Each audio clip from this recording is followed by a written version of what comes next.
Welcome to my channel. Make sure you subscribe, like and comment.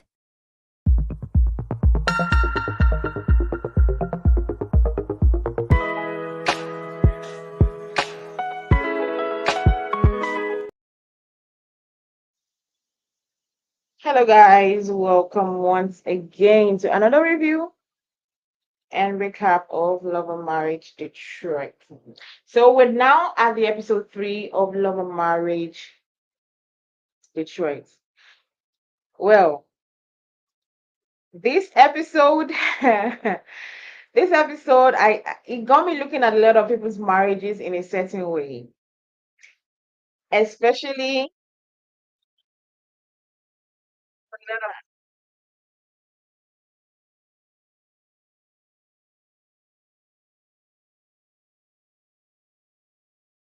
um, especially the Brandon and Kristen.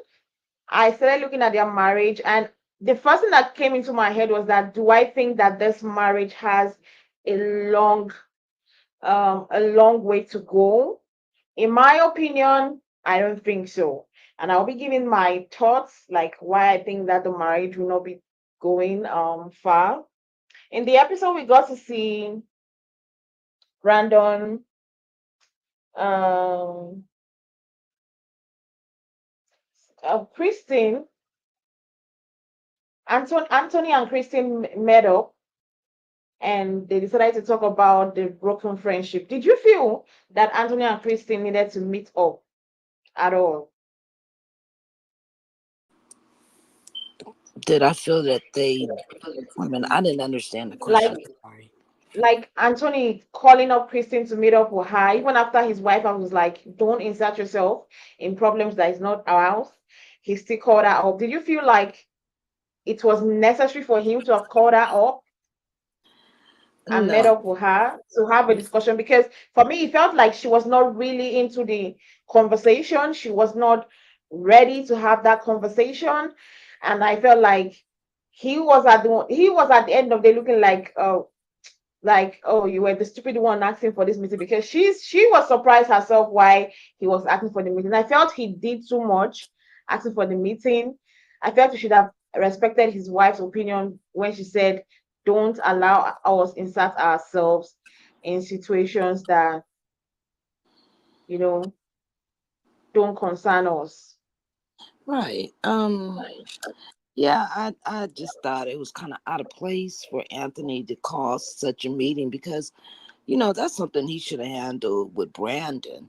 As far as, hey, Brandon, I want to get everybody together, get your wife together and, let's see if we can set our differences aside. He should have took that up with Brandon, the man, not Christina. I mean, yeah, I thought he was kind of overstepping, you know, and Yeah.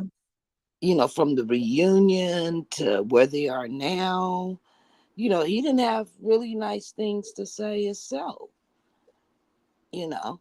So yeah, I felt that he was overstepping his boundaries, Mm. because it's not like him and Brandon were great friends. So like Mm-hmm. what could you possibly say about the marriage? Okay, so you heard it wasn't working out, you done ran to your wife with it, now you want to come to me telling me you know about it. Okay, like you're not solving anything, and then you're bringing on another couple that you everybody got their differences, but you want to put everybody to put their differences aside, you know because now you want to be the bigger person. Yeah, he was Yeah. overstepping. He was overstepping.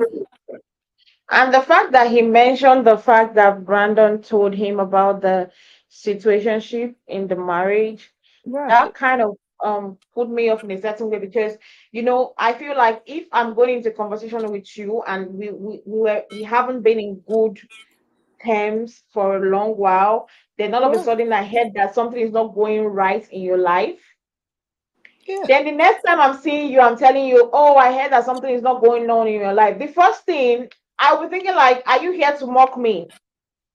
Mm-hmm. Like, because you heard that things are not going right for me in my life, are you now here to mock me in the fact that things are not going right in my life? That is the first thing I'll be thinking. And that's why I was like, why are you speaking to Christine about the fact that you heard from her husband? Her husband, that I know that, firstly, I will blame Anthony for not knowing who and who not to tell about the situation of between him and his wife.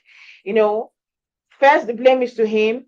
But you, that you know that you're not in good stand with Christine, why do you need to tell her that, oh, and by the way, Anthony told me about the fact that, Brandon told me about the fact that your marriage is not doing great. That didn't sound nice to me. That sound like I'm trying to jab at you. Even if, let's not assume that that's what he was doing.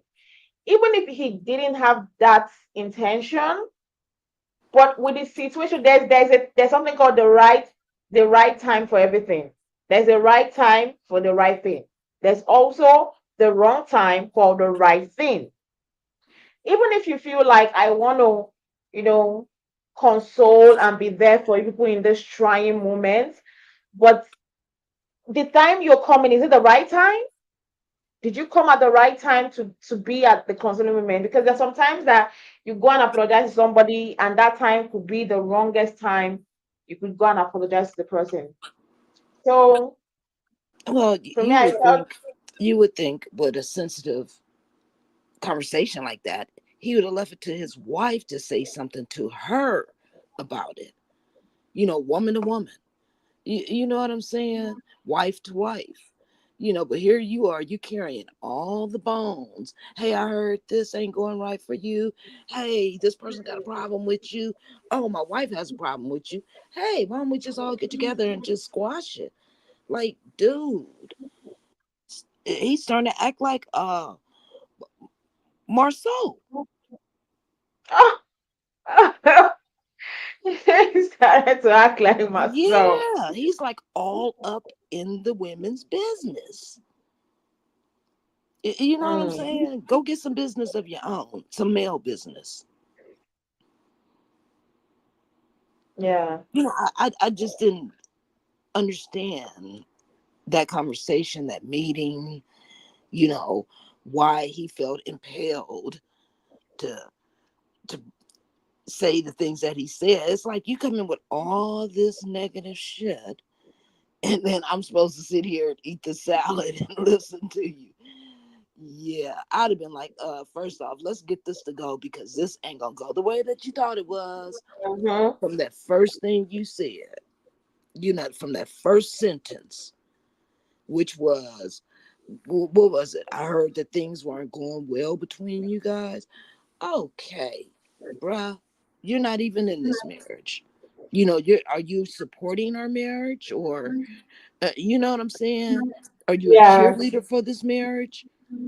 You know what I'm saying? Mm-hmm. We're not friends like that. So you done Like that, heard yeah. so. You know what I'm saying? What are you trying to see how Mm-hmm. I'm feeling about the situation? Like I didn't understand it. That conversation wouldn't have went right for him if it was me. Yeah. So I just felt like that was wrong, and I just feel like Brandon just does too much right from the season one. He has always been somebody that overdoes things, so I felt like that's just him overdoing things again. Mm, Yeah. okay. That- that's how I felt. Like he just went and he always goes and overdoes things. That's just how I feel. Like he just went and overdid things again. But anyways, um, let's move forward to um. Christine decided to go meet up with Brandon's mom to drop off some things for him and have a chat about the situation between them. That conversation brought a lot of light into the situation and kind of changed my perspective when it came to that marriage, or when it comes to that marriage between Christine and Brandon. Now, my first take is The first question I'll ask, do you think that there's longevity in the marriage between Brandon and Christine? For me, it's a no. Um, Well, and I'm gonna why catch. do I say it? Okay, You but said? I'm gonna catch that bus too, right along with you. No. Hmm. Um, for those people that will say, okay, why did you say no? My reason is, uh, of course, guys, this is my opinion alone. It's not, nobody has to accept it. It's just my opinion. In my opinion, listening to the conversation, we saw her complain about the fact that he doesn't, um, he doesn't do anything in the house, and he expects her to pick up. She's the one picking up the slack, you know, and his mom was like, yeah, because he saw me do it. His dad never did anything for him in the house, and he saw me just, get up and have to do it, because of course, if I don't do it, nobody's gonna do it. So he saw that that was the way of life, and he thought that, okay, he saw that in his parents' marriage, and he thought that, okay, that is how things supposed to have been done, and he's running out with it in his everyday life with his marriage. Now, I feel like, how many years of marriage? And I'm pretty sure that Christine has complained about this thing over and over again. And for somebody that you say, okay, you love this woman so much, I feel like if someone tells you that there's something wrong with me, with you, or this our marriage, and is the problem I have with our marriage with you is this particular problem. I feel like if someone comes to tell me, okay, I'm in a relationship with someone tells me this is a problem I have with you in this relationship, fine. Change is hard, but at least I'll be conscious now, and I will make an effort to try not to make that mistake very often. And I, sometimes it's the thoughts that counts. When the person notices that, okay, you're trying, it doesn't just come one day and just goes like that. Your behavior that you've had from the longest of time doesn't just go like that. It takes a lot of work. But if you don't make any effort at all, the fact that he's even back into his mom's house, she says she doesn't see him. He the only time she sees him is in the morning when he's stepping out. Then he comes back late at night. Is that the behavior of somebody that is thinking and trying to analyze his marriage that is crumbling? That is certainly not the behavior. What is it doing out, going out of the house very early in the morning, coming back very late at night, and you're not in your wife's house? You're not going to your wife's house. You're not going to see your kids. So what are you doing? Oh shit. So it kind of just like, this part, because I'm still going to even talk more on when he had the conversation with Russell. This part I'm talking about, the part when how I felt about it when the conversation with Christine and her mom. And Christine saying that the reason that she's scared of the divorce is because she's so dependent on him. She's a full housewife. When it comes to money, she's dependent on him, and that's why she feels like she has been reluctant in the divorce. That that got me, because I was like, of course, if she was making her own money, I don't think she would have sat down and taken a lot of those things that she has taken in the marriage. And the moment she starts making her own money, the moment she starts standing on her own feet, I tell you, Brandon makes a mistake the next time she is out of that marriage. Because if for so many years she has gone through this heartache, crying, and pain, so what is the joy in the marriage? That's my question. Because as much as, yes, marriage comes with so many, I'm not married, but I know that, yes, marriage comes with, it's a package deal. It's not always going to be a happy, but it's not also going to always be sad. There are going to be moments you sit down and be like, yeah, that's a nice memory. That's a happy memory. That's a good memory, because those are the things that keep you solid in the marriage. But if you sit down and start thinking about the fact that, oh, you have more bad memories than good ones, then did you have a successful run? And and also, the way the mom tried to be like, oh, the trauma, he's using the trauma as an excuse. Do you also feel that she was right in the way she was like telling Kristen that he's always using that childhood trauma of the fact that the mom and dad divorced and whatever, whatever, as an excuse for his own behaviors at this age? Okay. Let's start at the conversation she had with her mother-in-law, Kristina. Yeah. Um, it was probably necessary for her to kind of get some clarity on, and I don't know how many times she had this type of conversation with her mother-in-law, but maybe she needs to get some clarity on who really she's dealing with, because it seems like to me Brandon is a married man, but he lives a single life. Mm-hmm. You Yeah, know, exactly. he's like a teenager. You tell him, hey, you got a curfew, you got to respect me, you got to be back home before I close my eyes. At least, come kiss the kids, come check on the house. We're here alone at night, and here you are tracing in and out. Like, yeah, he's a big teenager. You know, um, his mother saying that, you know, he he's seen her go through her relationship with her marriage. Yeah, okay, yeah, he's seen it, but he also seen how his mama got tired of that shit, and his daddy wasn't there no more. So like, what did you learn?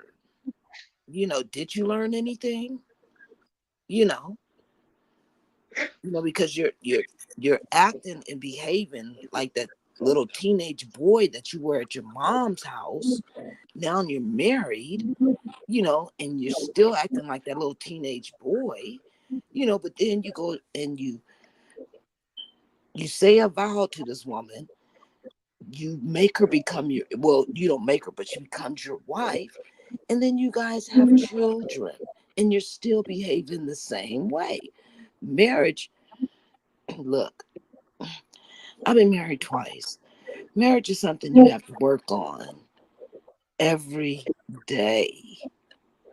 It's how you carry yourself, it's what you think, is what comes out of your mouth, is your actions, because your actions got to meet your words, because if it ain't, you're just talking, you know Mm-hmm. and Brandon just seems very immature. He doesn't know what he wants out of life. Right now he feels like, hey, I'm handsome, girls give me the attention that I want. I'm not getting it from my wife. Well, she's tired. She's running a household. She's making sure that you can come home and the house is clean. The kids are sleep in bed, pajamas, ready for the next day. You know what I'm saying? That's Mm-hmm. a lot of things. And then have to deal with your own self, and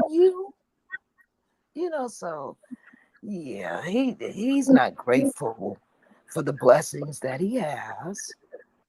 And do I think this marriage is gonna work? Nah, I don't. Her first mistake was, it's nothing wrong with being a housewife, but have your own income. You know what I'm saying? Mm-hmm. you know, Never lose your income. Even though, yeah, as a wife, your husband is supposed to provide for you, not provide for you and hang it over your head, you know, but provide for you, you know, and if you make any kind of money, then that's your money. That's your money to just go ahead and finish spoiling yourself, or spoil your husband, or buy the things that you think that are going to make you comfortable in the house too, besides the things that he's doing to make you comfortable. You see what I'm saying? Put the money away Yeah. for vacation. Put it away for you guys' old age. You know what I'm saying? put it away for emergency. You know what I'm saying? Yeah. So she she gave up that independence because she had trust and faith in her husband, and she felt that he was going to lead them, you know. But he's doing a sorry ass job leading, you know. So now I don't think that, you know, and if they do stay together, it's going to be because of those two pretty beautiful little girls. You know what I'm saying? Mm. But I mean, Yeah. I don't think he's ready, and he's not gonna get the mentality to be ready because the streets is calling him. Mm. Hmm. Hmm. Uh, that's how I also felt like he's not in the I said it, I put it on my Facebook page. I said, this guy, immediately I watched the episode, I said, this guy is not ready. And I don't think that Christine should, you know, ready, like, not like I'm saying that she should not accept him, but I feel like she should not, like, so quickly see how they have first see how things are before she dives into it.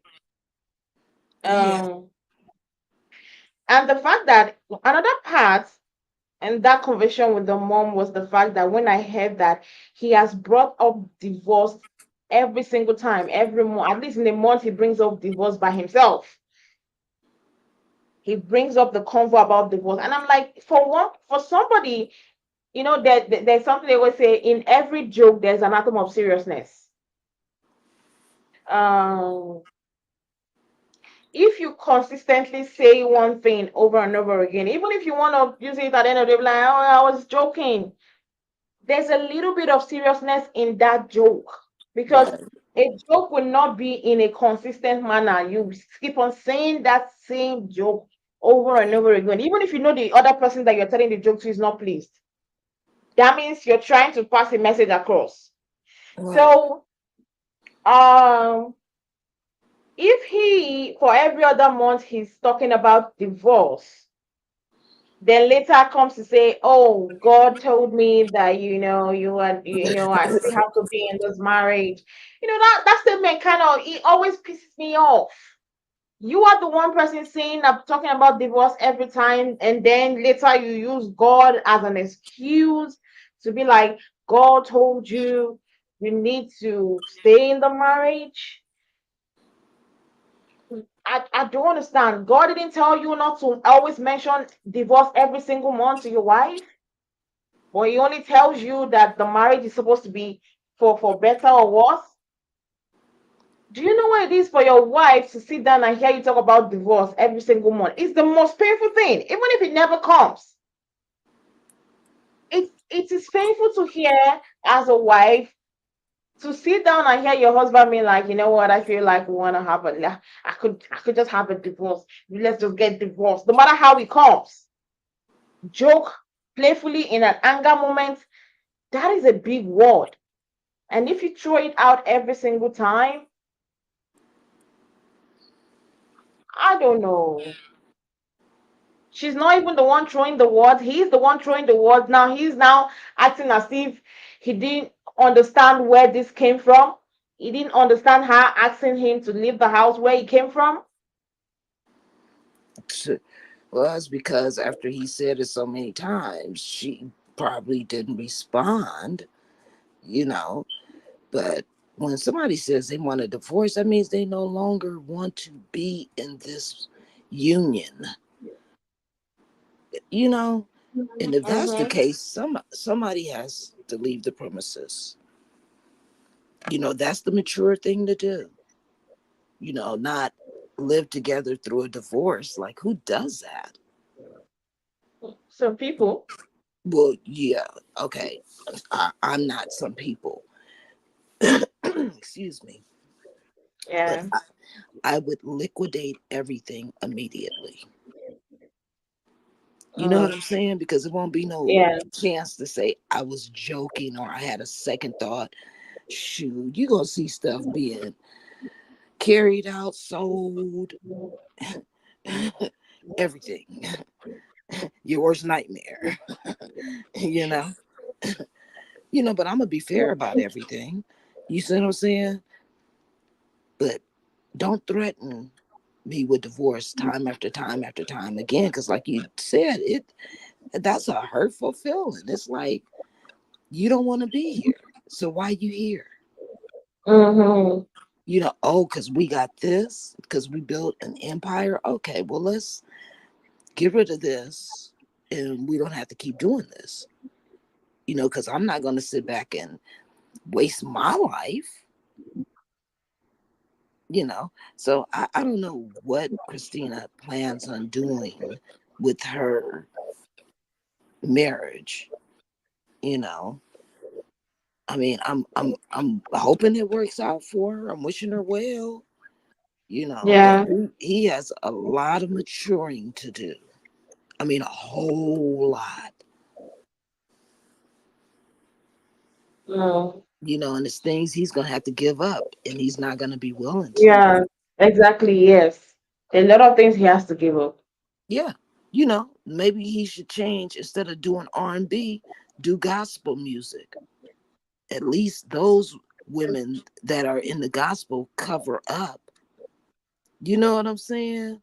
Mm-hmm. If he's so into music, there's other genres of music. You know what I'm saying? Mm. But he's Yeah. not willing to do any of that. A sacrifice? Nah, he's not going to sacrifice nothing. Mm. Um. Now moving forward, we know last week Russell Brandon told Russell about the situation, so he decided to have a couples counseling with Christina and Russ and Brandon. I love the fact that he was a principled man. The way he was like, as a man, I don't go into a woman's house if her husband isn't in. That's principle. A lot of people don't really have that. A lot of people tend to forget that. So I did love that from him, and he waited outside till he saw Brandon come on the walkway before he went in with them. Now, that being said, this whole conversation again was another thing that made me say, you know what? I don't know what these three people are doing in this marriage, but they are the two of them are hella confused.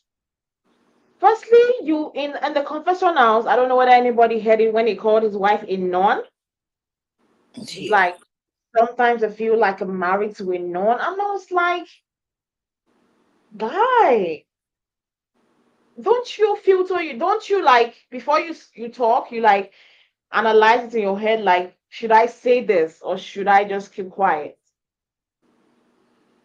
Because why would you go and say, oh, I feel like I was married to a nun? Then he made another statement saying that he feels like he was more into church and God when he was single than now that he's married.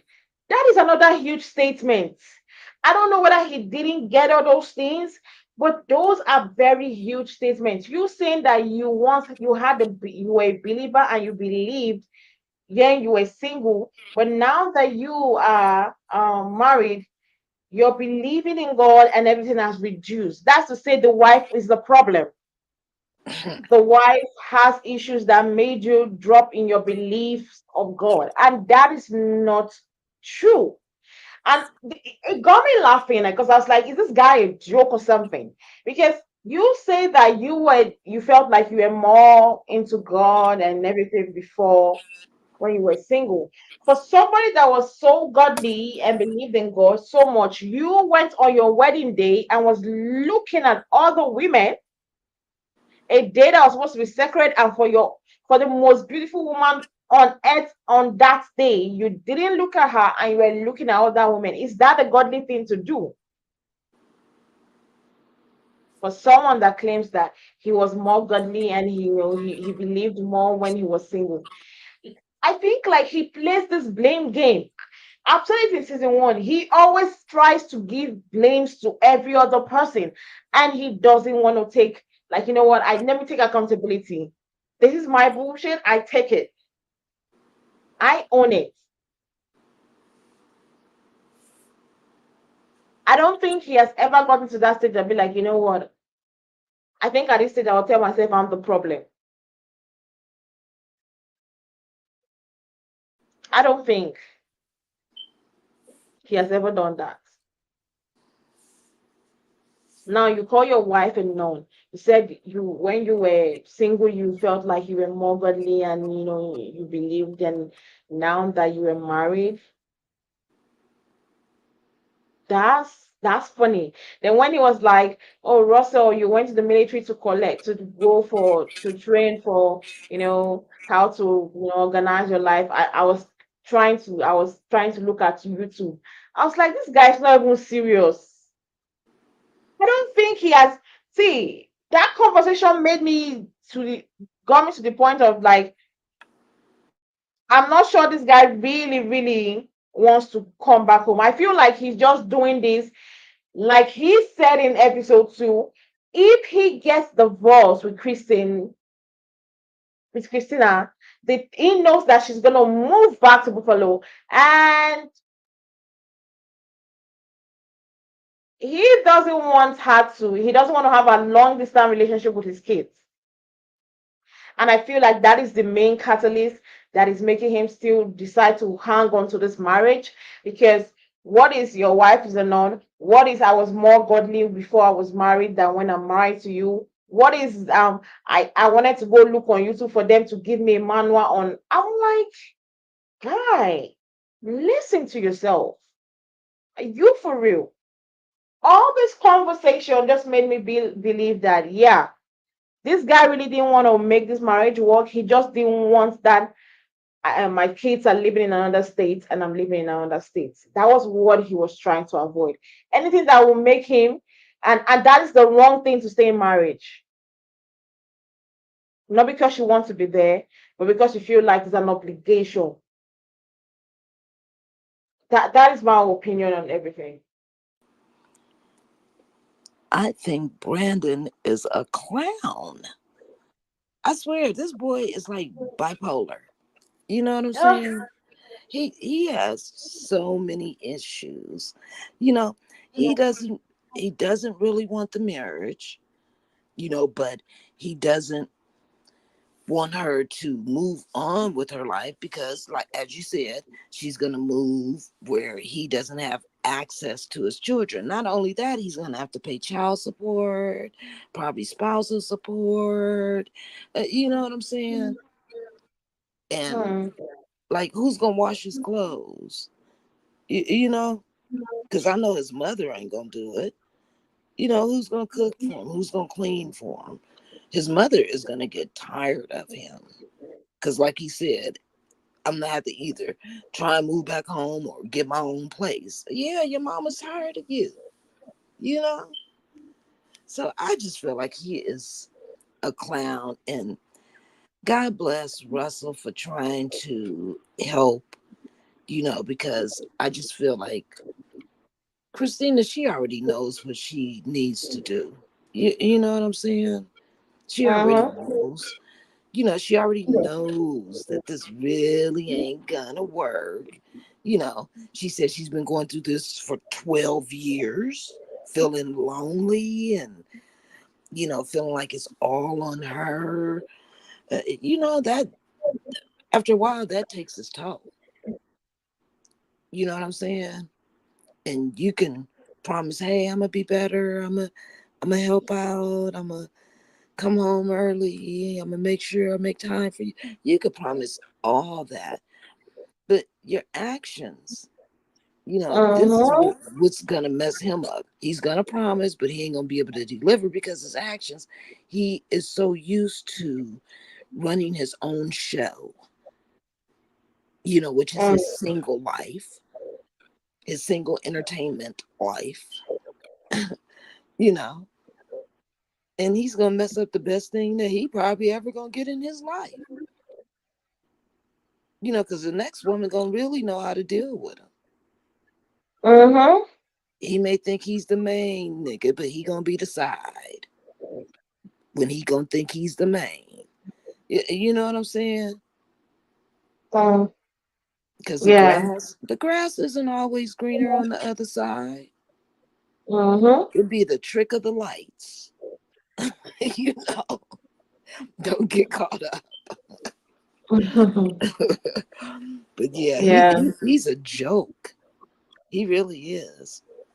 And I just hope that she I hope this is going to be her last time giving him a last chance. Mm. Because I hate to see women being made a fool of, Yeah, you know, exactly. especially when you can already see it, you know? Mm.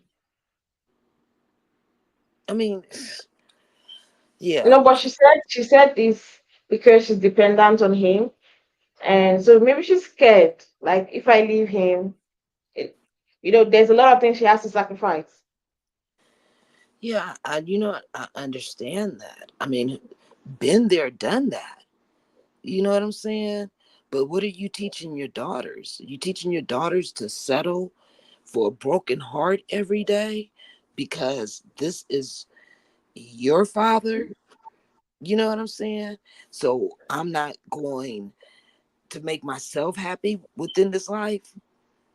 You know what I'm saying? You're teaching them to settle for less.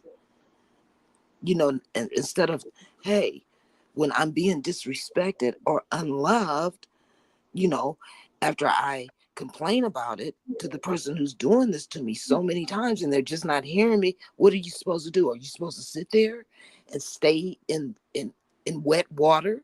Or do you get up and you dry yourself off and get out the water? What do you do? So every action she takes not standing up to this problem and keep taking it year after year after year. I mean, 12 years is a long time. Goodness gracious. Yeah. You could have went to you could have went to college and became a attorney, you know, a Mm-hmm. doctor in 12 years. You know what I'm saying? Mm-hmm. You could have had 12 kids and raised 12 kids. Yeah, it's a lot of things you can do in 12 years. So why are you keep doing the same thing and getting no result is what I'm saying. Mm. Like, when do you stop and just say, okay, this isn't what this person wants? And if they do, it's not with me. And that's okay. Mm. Yeah. Let I guess we'll see as the episodes play out what will happen with them. Um. Then we had the meetup between the Brandons and with Brandon, Anthony, LaToya, and Kathy. I always forget her name. Kristina. Christina. Yeah. Now this meetup, yeah, it's kind of necessary, and I love that it's everybody, so nobody's left out. Everybody's there. Everybody can see their peace of mind, and the fact that Christina kept on saying that you are the up because you brought somebody. And I'm like, for God's sake, Detroit is a very small place according to you guys. Everybody knows everybody. So I'm like, is she shocked?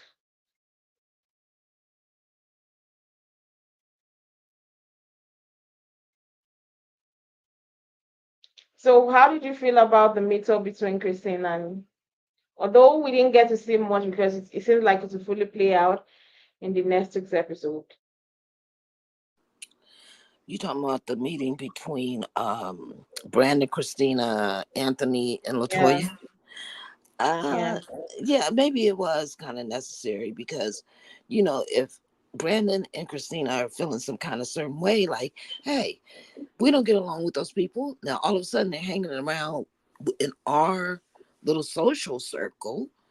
Who brought them in and why did they bring them in when we're having problems with them? I think,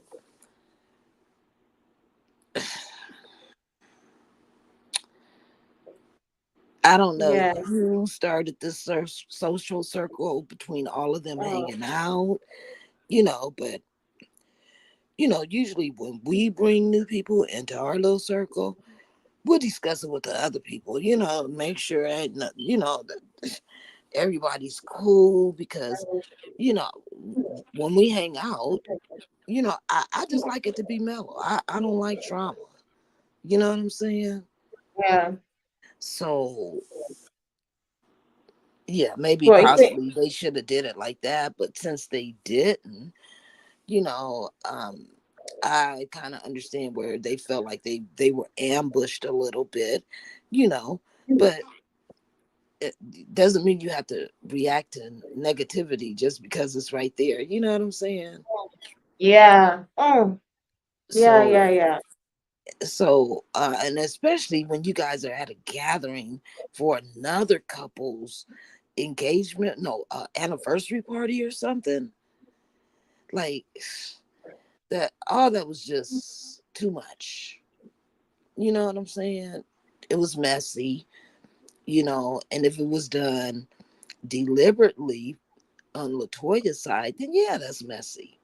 You know what I'm saying? But Mm-hmm. we haven't gotten to the part where the girls all met each other, you know, at the gym. So, you know, I'll make another point there. But Oh, yeah, you can go ahead and talk about it because I actually forgot about that. I was about to round up, so you can go ahead and talk about the gym talk. well, yeah, when they were at the gym, you know, what's the new girl's name? Look, Lakeisha. Isha. Yeah, she mentioned that. Hey, I didn't even know that you knew Kristina. You know, and so she was like, I didn't know you guys were friends. You know, but I don't think that much of her to get with you to gang up on her. You Mm-hmm. know, which Mm-hmm. hey, you know they say we're all 7 people away from each other, meaning that out of 7 people, one of those 7 people may know that person who knows from that 7 people knows that person. You know what I'm saying? We're all kind of connected by the seventh person. 1 out of 7. Hmm.